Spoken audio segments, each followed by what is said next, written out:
On vous souhaite la bienvenue à ériclatour.com. On célèbre cette année les 75 ans d'histoire de fondation de la Société nationale des Québécois Richelieu-Saint-Laurent, qui était le regroupement de différentes sociétés Saint-Jean-Baptiste dans les années 40.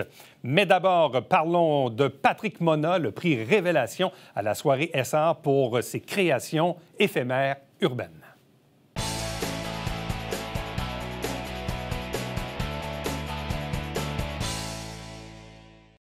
On vous en parlait la semaine dernière et on poursuit avec cette soirée Essar qui, évidemment, compte tenu des mesures, s'est tenue en mode virtuel, quoique les principaux lauréats étaient sur place pour recevoir leur prix et être honorés. La semaine dernière, on vous parlait du prix Rayonnement, le prix Hommage, et là, aujourd'hui, on vous parle du prix Révélation qui a été remis à Patrick Mona, artiste et architecte paysagiste, qui est avec nous. Bonjour et bienvenue. Et félicitations. Merci. Parce qu'on vient un peu reconnaître, c'est une soirée où on reconnaît la culture au sens très large. Et il y a eu dans les dernières années des œuvres éphémères, des œuvres urbaines, entre autres Loi Salvatrice, qui est peut-être la plus marquante. Et là, bien, dans le fond, on vient vous donner une tape sur l'épaule pour dire, bien, bravo, on aime ça. Oui, et ces tapes-là sont très appréciés. Ces compliments qu'on a reçus tout au long de la création et de l'élaboration de l'œuvre, ces encouragements-là nous ont permis d'être fiers de ce que nous portons comme message. Et par la remise de ce prix, vraiment, c'est une très belle contribution, très beau soulignement que la Ville de Saint-Jean fait. C'est le prix Révélation. Moi, souvent, ce que ça me fait dire, une révélation, c'est quelque chose que tu ne vois pas venir. Quelque chose qui arrive un peu du champ à gauche, tu fais comme « Hey, wow, c'est incroyable, c'est nouveau, ça ressemble à rien d'autre vraiment de ce qu'on a vu dans le passé. » Bref, comment l'idée de ces œuvres éphémères a-t-elle fait son bout de chemin dans les dernières années? Pour souligner le moment, souligner les événements, déjà avec le salon de glace qu'on avait fait il y a déjà 2 ans, avec plus de 3 pouces de glace, c'est certain que les événements créent ce caractère éphémère de nos œuvres, mais les événements spéciaux ont donné une bougie d'allumage importante et souligné l'entraide dans notre communauté. Ça veut dire, dans le fond, que la COVID, qui aura bientôt 2 ans, a été, dans votre cas à vous, quoi, une rampe de lancement pour ces projets-là? Totalement. Totalement.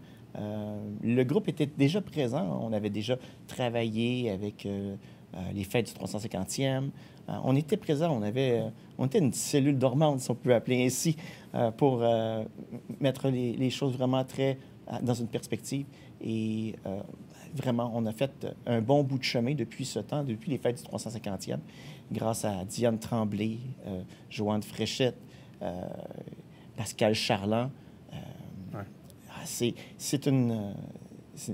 incroyable la quantité de gens qui se sont greffés à moi, à nous, pour faire et souligner ces événements-là. Mais même avant le 350e, comment l'opportunité s'est-elle présentée? Qui est arrivé ou qui a suggéré? Qui a dit à qui? Bon, bien, hey, on pourrait faire ça, on pourrait faire ça. Patrick, c'est arrivé comment, ça? Il y a une personne qui a été très importante au niveau de la Ville, soit Mélanie Dufresne. La conseillère de la Ville. Oui. Mélanie avait toujours des projets d'intégration, de soulignement, par exemple, de la fête de Noël, le temps des fêtes. Puis, Mélanie a fait en sorte de créer et d'être un maillon important dans cette chaîne-là. Au-delà de l'art, Mélanie a été là pour ça. Donc, si je résume, Mélanie, elle se dit, elle, moi, je veux faire des trucs, puis je vais penser à Patrick Mona. C'est quoi? Oui, exactement, mais ce n'est pas que Patrick. C'est une quantité importante d'artistes. Par exemple, l'œuvre qu'on est en train de réaliser, il y a plus d'une 40aine de personnes présentement impliquées qui se dirigent là, vers septembre 2022. Quand même. Quand même, oui. Donc, mais là, c'est quoi? Donc, Mélanie a dit, OK, moi, je veux ça, mais après ça, on dit quoi? C'est libre cours, fabrique-nous quelque chose, crée-nous quelque chose, c'est quoi? Avec Mario Bastien, vraiment. Par exemple, le directeur des loisirs, Mario Bastien, par exemple, Loi Salvatrice, avait été construite dans mes installations sans savoir nécessairement qu'elle allait aller dans le parc Mercier. C'était un rêve que j'avais. Et mes rêves ont démarré un dimanche comme ça, et en prenant un bout d'arbre qui faisait le coup. Mais là, de fil en aiguille, de semaine en semaine, les gens s'impliquaient. Et là, on a créé cet oiseau-là. Mais là, par la suite, il fallait il a créé le lien entre la ville et cet oiseau-là. J'avais ce rêve, mais je pensais pas. Et même jusqu'à la fin, en tout dernier. Ouais. Mais en même temps aussi, on a animé un parc dont... si on passe devant parfois là, sur la 9e, là, mais c'est pas... on n'est pas comme dans le centre-ville. Pour quelqu'un qui habite, exemple, moi, qui habite à Saint-Jean, il faut vraiment que je fasse je dis, OK, je m'en vais voir ça à Iberville, dans le parc Honoré-Mercier, qui est dans l'arrière de l'église. Mais en même temps, ça l'a comme un peu aussi enjolivé, ce parc-là. Ça l'a amené du monde même à aller se promener en arrière de l'église à Iberville. Les petits trésors d'Iberville étaient bien cachés. Au niveau architectural, les gens ont appris à traverser la rivière. Oui, certaines familles. Oui. Combien de photos que je recevais par jour de familles qui allaient se photographier devant l'Oie, puis soulignaient et me remerciaient par rapport à tout le travail qu'on avait accompli, mais découvraient aussi comment c'est beau, Iberville, comment ce quartier est d'une beauté importante. Quand on démonte une œuvre éphémère, est-ce qu'il y a un pincement au cœur? Il y a-tu comme... on a travaillé fort à monter ça, puis là, il faut l'enlever. Là. C'est une finalité en soi, mais de l'autre côté, ça l'amorce une autre prise de conscience. Par exemple, quand l'Oie, on a débuté le démantèlement de l'Oie ou dans ces eaux-là, le cœur a apparu, d'autres projets sont arrivés sur notre planche à dessin. Et l'équipe ne s'arrêtera pas là. Parce que c'est ça, vous avez fait l'Oie salvatrice. Après ça, il y a eu le cœur dans une thématique Saint-Valentin qui était sur le bord de l'eau à Iberville. Exactement, c'est ça? En face de l'église, là, oui, oui. Puis, c'était quoi les autres projets qu'on a fait? L'escouade, le panier d'épicerie, qui était en tout début de la pandémie, qui a été faite, ça a pris une demi-journée à réaliser cette œuvre-là. Et le matin, l'idée a germé et le soir, on arrivait avec le concept final et la réalisation. Donc, il y a eu cette démarche-là, l'escouade, l'Oie qui a eu ses tableaux, l'épiphanie, la semaine de l'enseignement, là, pour des... Il y a eu à Chandler, avec ses chandelles, ce qui fait des photos incroyables. Puis ce que vous aviez fait ici, là, au parc... Oui, l'arbre lumière. C'était comme un arbre un peu cet différent, arbre, si on veut. Là. Exactement. Cet arbre-là a été enlevé au printemps de la première année de la pandémie. Et nous, on l'a remis dans nos installations. Nos installations bordent un secteur résidentiel et on voulait égayer, on voulait souligner, continuer. On savait que cette œuvre-là était vraiment de caractère éphémère, mais elle est toujours érigée. La plus belle des choses, un dimanche, je travaillais, il était peut-être 8-9 heures le matin. Imaginez, je vois un hélicoptère arriver au-dessus de mes installations. C'est quand même un terrain assez imposant. Mais je vois un hélicoptère, je me demandais qu'est-ce qui se passait. Puis, ils étaient 2 dans l'hélicoptère. Et ils ont passé près de mon œuvre. Et ils ont fait du surplace. Et puis, je suppose qu'ils ont pris certains guichets. Mais ça m'a fait tellement chaud au cœur de voir cet hélicoptère-là arriver. C'était impressionnant. Comment on devient, en fait, comment un paysagiste, architecte urbain, devient-il un peu... peut-être certains vont dire, à la base, il faut être un peu artiste pour faire ce boulot-là, là, ce qui est très vrai, mais dans votre cas, à vous, on a vraiment poussé ça un peu plus loin. Là. Les limites, j'en ai pas au niveau de la création. Autant dans mon passage à l'université que dans la gestion de mon quotidien, de mon entreprise, les barrières, c'est des éléments qui ne doivent pas être considérés. Il faut aller au-delà de ça, il faut voir ça dans une perspective. Et la réalisation de l'art prend sa source énormément par les yeux des gens, par la population, l'éveil des gens. Vous êtes en même temps issu d'une famille un peu historique à Iberville aussi, les Monnats d'Iberville. Vous avez même été brièvement conseiller municipal à l'époque, avant même la fusion. Avant la fusion. Vous étiez quand même assez jeune à ce moment-là. Oui, totalement. Un des plus jeunes conseillers, probablement. Oui, j'ai terminé mon université et j'ai été conseiller en même temps. Donc, pour moi, j'étais tout jeune, tout jeune. Donc, université, conseiller municipal, entreprise en paysagement, artiste à ses heures, des projets. C'est quand même un parcours assez particulier. Oui, un parcours qui a connu une belle croissance et qui va avoir vraiment des beaux dénouements en septembre 2022. Septembre 2022, qu'est-ce qu'il y a en septembre 2022? En septembre 2022, il y a une œuvre éphémère pendant une année, à un endroit bien précis. Oh là là, OK, un nouveau projet. Là. Oui, oui. Oui, qui est vraiment... Est-ce qu'il est en gestation en ce moment? Non, il est vraiment ficelé. Il est vraiment ficelé. OK, déjà. Oui, vraiment. Et on va... C'est ça. Mais ce sera toute une surprise. Une surprise pour la communauté ici. Okay. La faire rayonner. Vous savez, c'est important pour moi. On se lève la nuit et on a des idées. Je veux dire, les idées, ils viennent d'où, là? Comment ça pop, là? Comment ça arrive? C'est une inspiration? Je vous dirais que c'est quelque chose qui, pour moi, est très difficile à expliquer et à vulgariser. C'est en moi étonner les gens. C'est comme un peintre devant le tableau blanc, là, puis il part, là.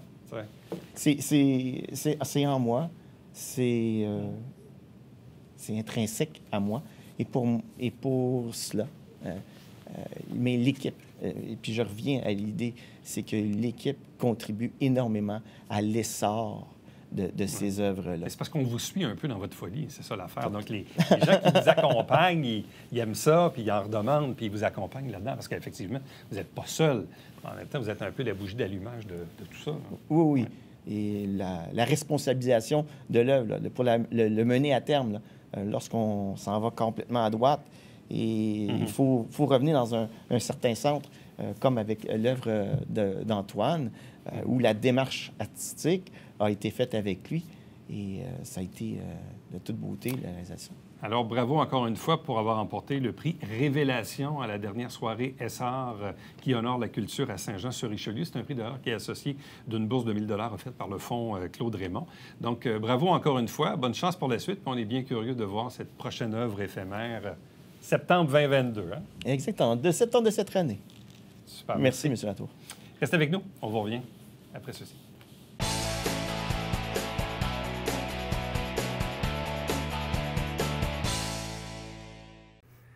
Salut, ici Alexandre Baudouin. Et François Trépanier. François, pour la dernière de janvier de Sport Express. Le grand Manitou des loisirs à la ville, Mario Bastien, qui est avec nous. Es-tu capable de dire son titre au complet? Oui, directeur loisirs, développement social et culture. Ah, trop long. Manquez pas ça.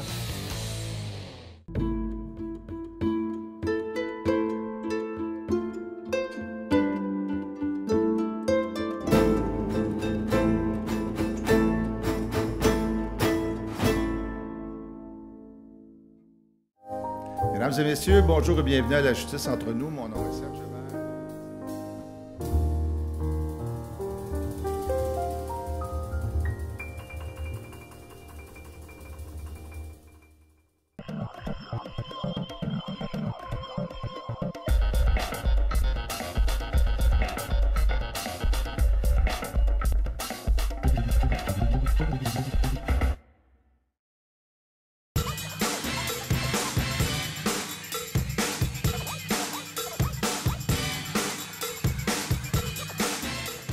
Dimanche, 9h30, Télé Bingo, on vous attend.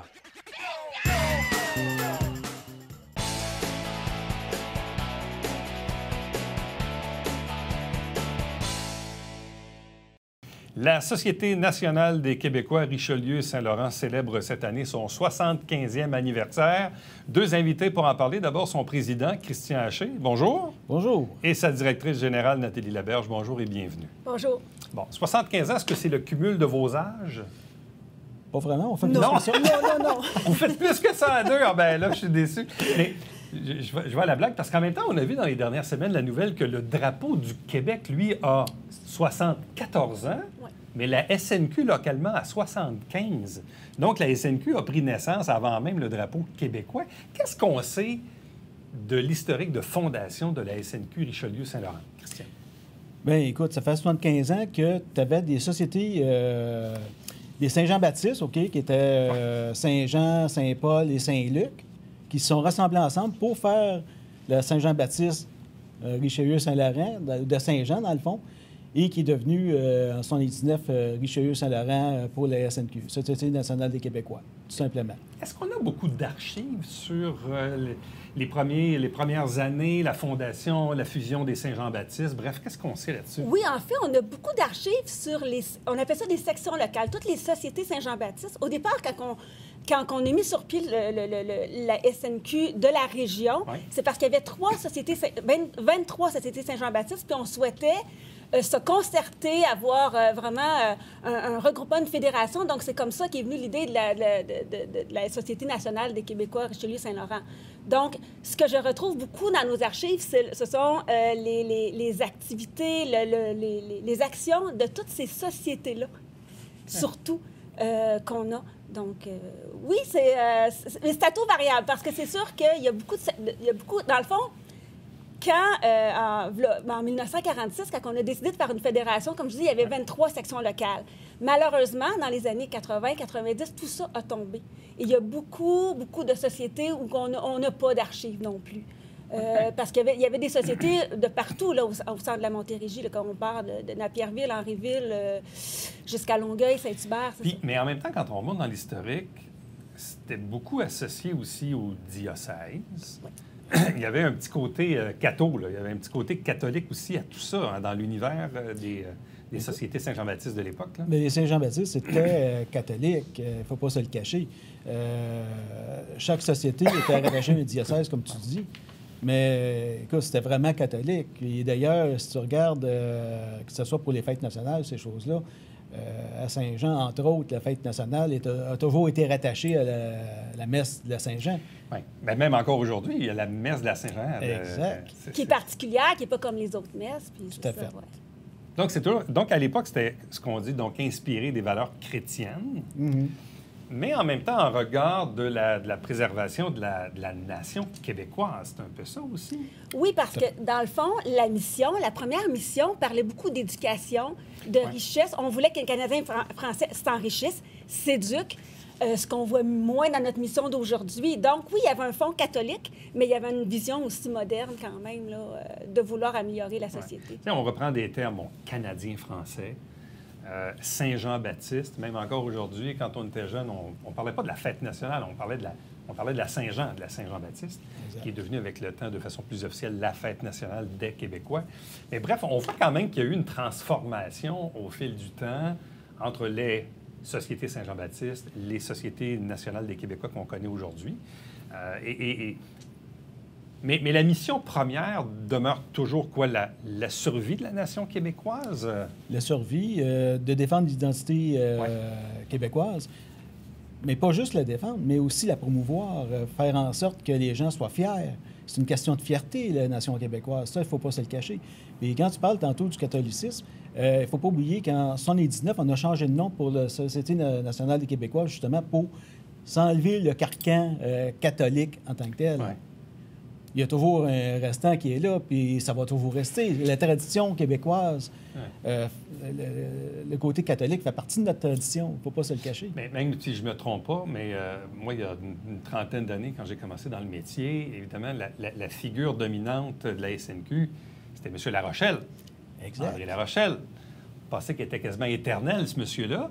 Il était, je pense, un catholique pratiquant. Donc, déjà là, on sentait l'inspiration même. Je n'ai pas fait de vérification, mais je ne sais pas comment M. Larochelle est débarqué à la SNQ. Puis il était là pendant des années. C'est incroyable. Nathalie? Bien, il était là. Je pense que dès son jeune âge, dans la vingtaine, moi non plus, je ne le sais pas. Un militant de longue date. Oui. Puis lui, il y avait l'autre chose qui le préoccupait beaucoup, c'était la langue. Lui qui a fait des marches importantes, qui a barré le pont Jacques-Cartier pour pouvoir promouvoir la langue et tout ça. Fait que c'est sûr qu'il y avait le côté catholicisme, mais il y avait la langue là, qui... Comment on a réussi à se... Tu sais, on disait tantôt, un peu se détacher aussi là, du fondement plus catholique, mais bon, devenir une organisation plus laïque. Il y a eu évidemment dans ce débat référendaire des 40 dernières années au Québec, à 2 occasions, entre autres, sur la souveraineté, tout ça. Comment on réussit à pas se dépolitiser, mais disons, pas être associé à un parti politique, mais bien à un idéal? Est-ce que la ligne est mince, Christian Haché? La ligne est mince, mais c'est quand même très facile. La SNQ a toujours été non partisane, mais toujours pour l'identité québécoise. Toujours là pour promouvoir, défendre, etc., la nation québécoise. Mais je te dirais que en étant non partisan, on est ce qu'on appelle la société civile, qui est là pour, justement, défendre la nation québécoise, la promouvoir, comme je le dis depuis tantôt. Mais le côté référendum et ces choses-là, c'est sûr qu'on a pris parti. Ça, c'est sûr. Ouais. Parce qu'on était là pour la En même temps, défense. le Québec a été géré dans les 50 dernières années par l'Union nationale, le Parti libéral, le Parti québécois. Maintenant, c'est la coalition Avenir Québec. Donc, il y a eu toutes sortes de couleurs qui ont géré le Québec. Tout à fait. Mais peu importe l'appartenance ou non au Canada, la nation québécoise, elle est là, elle existe. Même si, comme on dit, lorsqu'il y a eu des référendums, il y a quand même eu des prises de position. Oui, tout à fait. Et quand on va avoir des débats sur la langue, on va prendre des positions. On a pris des positions sur le côté laïque. Dans le fond, que ce soit n'importe quel parti politique qui soit là, on va être prêt à travailler avec eux pour, justement, promouvoir le Québec. Bon. La SNQ, disons, dans son ère plus moderne, qu'est-ce qu'elle fait au-delà? Oui, on parle de la fête nationale du 23-24 juin. Il y a des célébrations, des activités. Bon, un petit peu plus compliqué que la COVID, en souhaitant qu'on puisse revenir à quelque chose de plus normal l'été prochain. Mais au-delà de la fête nationale qu'on organise un peu partout sur le territoire, quelles sont les autres activités ou autres trucs que vous faites dans une année, Nathalie? En fait, c'est dit dans notre mission qu'on est le carrefour incontournable des gens de tout horizon voués à la défense et à la promotion de la nation québécoise. C'est ça qu'il faut que ça continue de devenir. Il faut que ça soit un lieu de concertation, un lieu de discussion, de la société civile qui apporte ces enjeux, qui décide comment on veut notre propre société dans le futur. C'est d'abord ça qu'on veut mettre beaucoup en place dans les prochaines années. Oui, on est des organisateurs d'événements par nos mandats gouvernementaux, par la fête nationale, par les rendez-vous culturels, le prix Mérite en histoire. Mais en dehors de ça, ce qu'on souhaite devenir de plus en plus, c'est vraiment un lieu d'échange. Donc, on veut... En fait, c'est pas un parti politique, dans le fond, à mener un débat de société sur... en fait, c'est la société civile, puis nous, dans le fond, on espère être les acteurs. Au fil des ans aussi, vous avez mis sur pied le concours de musiciens, le Fleur d'Elysée, là, qui, somme toute, est une belle rampe pour la relève. Là. Tout à fait, mais ça a commencé avec les boîtes à chansons, où j'allais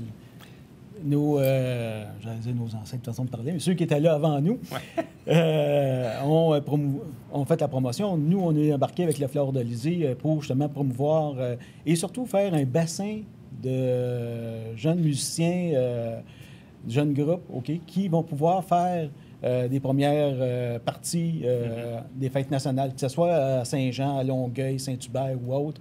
C'est un bassin qu'on voulait former pour pouvoir donner de l'espérance à ces gens-là d'aller sur les planches pour faire le spectacle de la fête nationale. Bon, il y a un autre volet aussi dont on parle annuellement, c'est le Patriote de l'année. Il y a beaucoup En fait, est-ce que toutes les SNQ font ça ou c'est propre à nous, ça? Le 3/4 les font, oui. Oui, tout le temps comme un patriote de l'année dans notre territoire. Là, dans notre cas, à nous, on est toujours dans le prix La Rose de La Rochelle. Oui, c'est le nom qu'on lui a donné. Oui, c'est le nom qu'on lui a donné parce que c'est vraiment un clin d'œil à M. La Rochelle, qui était un patriote exemplaire, finalement. Donc, c'est vraiment, dans le fond, un prix qui est remis à quelqu'un qui s'est démarqué par rapport à la nation québécoise. C'est quoi les critères annuellement, là, quand vous dites, OK, là, en 2021, 22, 23, peu importe, là, on dit, OK, là... De quelle façon ça fonctionne pour déterminer qui sera le récipiendaire de ce prix, si on veut, de cette mention? Bien, depuis plusieurs années, on envoie un appel de projet à plein de gens qu'on connaît, des députés, des leaders, des regroupements qu'on sait qui connaissent plein de monde. Puis là, on leur dit, ça prend d'abord quelqu'un qui est fier d'être québécois. Ça prend quelqu'un qui a fait avancer quelque chose de particulier, que ce soit en littérature, en histoire ou n'importe quoi. Ça peut être en affaires. Tant que c'était au profit de la nation, c'est ça le critère en réalité. Puis là, quelqu'un nous présente un candidat avec toute sa biographie et tout. Puis c'est comme ça qu'on débat au conseil d'administration pour savoir à qui on donne le prix. Bon, je le disais tantôt, on parlait des festivités du 23-24 juin, la fête nationale, qui malheureusement, avec la COVID, c'était un petit peu compliqué d'exprimer, à part... il y avait beaucoup de gens devant la télé. Fort heureusement, il y avait quand même des spectacles télévisés. Là, s'enligne comment pour l'été prochain?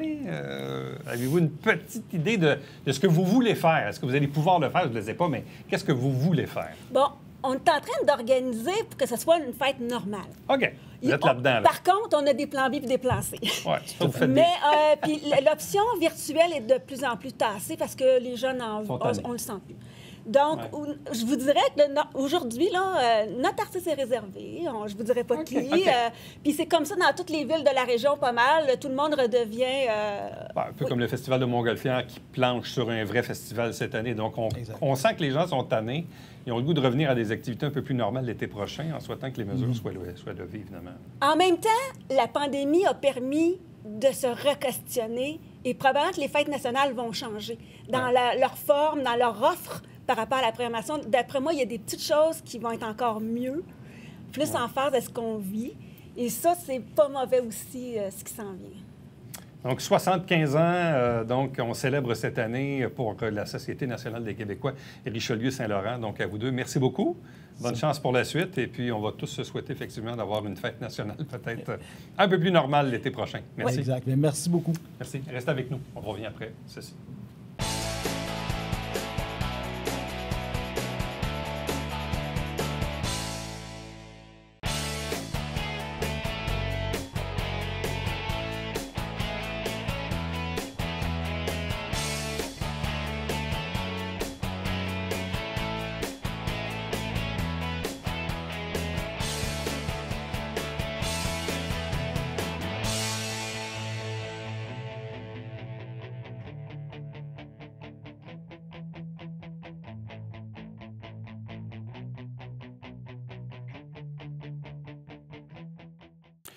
Vous avez peut-être entendu dans les actualités nationales des problèmes au centre de tri pour le recyclage à Lachine, mais Compost au Richelieu, qui gère le recyclage sur le territoire de Saint-Jean du Richelieu, nous dit qu'il n'y a aucun lien à faire entre les deux, donc aucune problématique. À demain. Bye-bye.